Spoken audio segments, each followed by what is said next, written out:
Shalom saudara, haleluya, selamat datang ke siri Renungan Surat Korintus yang pertama. Kiranya kasih karunia dan damai sejahtera dari Allah Bapa kita dan dari Tuhan Yesus Kristus menyertai Anda. Kita lihat 1 Korintus bab 13 ayat 4. Dengan tajuk ini, bagaimana bila kesabaran sudah habis? Mari kita baca ayat yang singkat ini dalam ayat yang keempat. Kasih itu sabar. Demikianlah firman Tuhan. Dalam bahasa Yunani, sabar itu adalah makrotumai, bermaksud kesabaran yang panjang. Menurut definisi yang diberikan Adam Clarke tentang kesabaran, ia menanggung segala kelemahan, kejahilan, kesilapan dan kekurangan anak-anak Tuhan, serta segala kejahatan dan kebencian anak-anak dunia ini. Dan semua ini ditanggung bukan hanya untuk suatu tempoh yang singkat, tetapi dalam jangka masa yang panjang, tanpa penghujung. Kerana ia adalah satu sikap atau keadaan hati yang tidak dapat dihapuskan oleh ujian, kesukaran, dan sebagainya. Ia juga menunggu waktu Tuhan untuk melaksanakan tujuan rahmat dan ketentuannya tanpa keluhan atau rungutan, serta menanggung kelemahan diri sendiri, begitu juga kelemahan orang lain dengan penuh kepatuhan dan kerendahan hati kepada kehendak Tuhan. Ya saudara, kalau boleh saya simpulkan, sabar itu adalah panjang sabar, ya, bertolak ansur, tidak cepat marah atau lambat marah, dan boleh bertahan lama pada ketika difitnah atau disakiti orang lain, yaitu tidak membalas kejahatan dengan kejahatan. Ya, kita lihat beberapa contoh dari Alkitab tentang orang yang panjang sabar, ya. Daud menunjukkan ketabahan yang luar biasa. Raja Saul berulang kali berusaha membunuhnya setelah mengetahui bahawa Daud suatu hari nanti akan menggantikannya sebagai Raja Israel. Daud harus sentiasa melarikan diri dari Raja Saul. Namun, Daud bukan sahaja bertahan sabar dan tanpa membalas, malah menolak untuk mengambil nyawa Saul walaupun berpeluang. Lebih daripada itu, Daud berusaha berbuat baik kepada Saul. Ya, Daud bukan sahaja panjang sabar tetapi juga baik hati. Yang keduanya adalah Stefanus.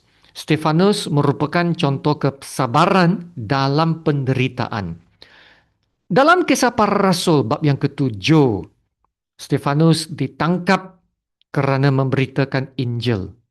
Dia dengan berani memberi kesaksian tentang Yesus dan dia menegur para pemimpin agama atas ketidakpercayaan mereka. Ketika orang ramai menjadi marah, mereka membawa Stefanus keluar kota dan merejamnya dengan batu hingga mati. Namun dalam penderitaannya, Stefanus tidak membalas dendam atau marah. Sebaliknya, dia memohon pengampunan bagi musuhnya. Dia berkata, Tuhan, janganlah tanggungkan dosa ini kepada mereka.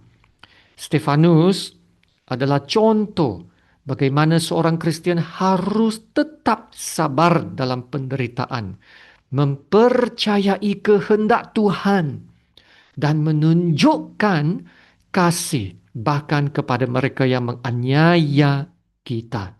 Haleluya. Dan contoh terbesar ialah Tuhan Yesus sendiri. Walaupun dianiayai, dicaci, dihina dan disiksa oleh bangsanya sendiri, Yesus tidak membalas balik. Malah di atas kayu salib, Yesus berdoa, Bapa, ampunilah mereka, karena mereka tidak tahu apa yang mereka lakukan. Ya saudara, adakah Anda membalas dendam sebaik sahaja mempunyai peluang? kasih yang sejati akan dapat bertahan dalam jangka masa yang panjang. Ini adalah sifat Tuhan sendiri, seperti yang dinyatakan dalam 2 Petrus bab 3 ayat 9. Tuhan tidak lalai menepati janjinya, seperti yang dianggap oleh sesetengah orang sebagai kelalaian, tetapi Dia sabar terhadap kita kerana Dia tidak mau seorang pun binasa, melainkan supaya semua orang berbalik kepada pertobatan. Haleluya. Bagi seorang Kristian, kesabaran bukanlah pilihan, tetapi keharusan. Kesabaran adalah salah satu buah roh. Ya, kita diperintahkan untuk menjadi sabar dan menunjukkan ketabahan terhadap orang lain. Jika kasih Tuhan ada dalam diri kita, kita akan bersabar terhadap mereka yang menyakiti dan mengganggu kita. Kesabaran ini bukan tanda kelemahan, tetapi tanda kekuatan sejati dan kepercayaan penuh kepada Tuhan yang akan menghakimi dengan adil. Ada satu kisah Abraham Lincoln yang terkenal. Ya, tiada siapa yang memperlakukan Abraham Lincoln dengan lebih hina daripada Edwin Stanton. Stanton pernah memanggil Abraham Lincoln badut licik yang rendah. Malah memanggil Lincoln gorila asli. Dia pernah berkata, tidak perlu orang pergi ke Afrika untuk melihat gorila. Di sini, di Springfield, Illinois, sudah ada satu. Yaitu merujuk kepada Lincoln. Ya, itu suatu sindiran yang sangat tajam kan? Namun, Lincoln tidak pernah membalas penghinaan ini. Sebaliknya, ketika menjadi presiden, Lincoln memilih Stanton sebagai setiausaha perang.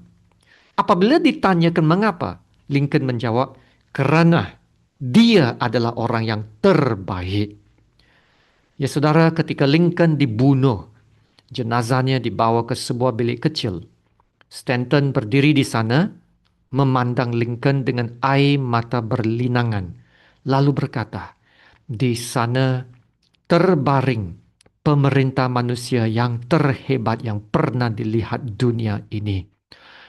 Kesabaran dalam kasih akhirnya menang. Kita semua tidak sempurna, saudara. Oleh itu, kita perlu belajar bersabar antara satu sama lain kerana Tuhan sendiri sabar terhadap kita. Tuhan sudah sangat sabar terhadap kita. Anda mungkin tidak suka saya sekarang, tetapi Tuhan masih sedang bekerja membentuk saya. Begitu juga mungkin ada orang yang sukar kita terima hari ini, tetapi Tuhan juga sedang membentuk mereka. Oleh itu, marilah kita belajar menjadi sabar seperti Yesus yang sabar terhadap kita. Amin. Kasih karunia Tuhan Yesus menyertai Anda. Marilah kita berdoa. Bapa kami yang di surga, terpujilah Allah Bapa yang maha tinggi, maha kuasa, dan maha esa. Terima kasih Bapa untuk firman-Mu. Ya Bapa, kami mengaku banyak kali kami kehilangan kesabaran. Kerana ketidaksabaran, kami kehilangan ketenangan hati. Tidak dapat mengawal diri dan melakukan banyak kesilapan dan kesalahan yang bertentangan dengan iman dan kehendak-Mu. Ya Bapa, ampunilah kami. Ampunilah kami. Kami mau berubah. Kami tidak mau terus hidup dikuasai oleh ketidaksabaran.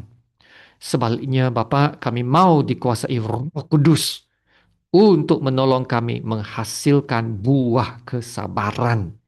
Ya Bapa, kuatkan ke hati kami untuk dapat mengawal diri, ketenangan ketika menghadapi kesukaran, dan hikmat untuk bertindak dengan cara yang memuliakan Tuhan.